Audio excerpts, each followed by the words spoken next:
I grew up in the South. We took a lot of things for granted, basically, that most people were good, and if they weren't, we would just avoid them and nothing bad would happen to us. When I was 12, 13, 14 years old, it was nothing for me, a child of the 70s, to go hitchhiking 30, 40, 50 miles from one place to another, because that's the only way I had to get around until I was able to buy a vehicle to transport myself. When I was about 15, I took a walk down Highway 17 in Eastern North Carolina, going to see my granddad, who basically helped raise me.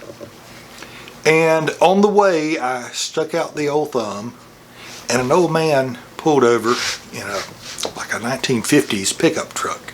Big long beard, no raggedy hat. He said, "Where are you going?" I said, "Going to Ocean Isle Beach. Got to see my granddad."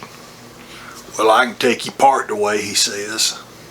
So, okay, sir, I certainly do appreciate it.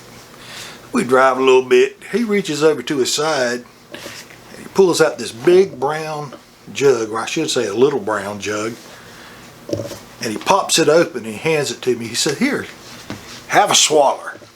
I smelled it, and good Lord, it was burned the hair on my nose. I said, "No thank you, sir, I don't care." He said, "Have a swaller."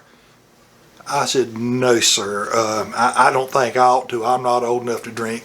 He reaches over and he pulls out this big pistol, about yay long, Civil War era, I guarantee you. And he pulls the hammer back and aims at me. He said, "I said, take a drink right now." So I took a drink.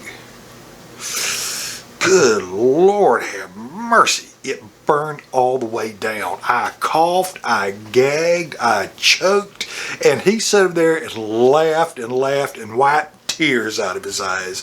Then he took the jug, handed me the pistol, and said, "Now, make me drink some."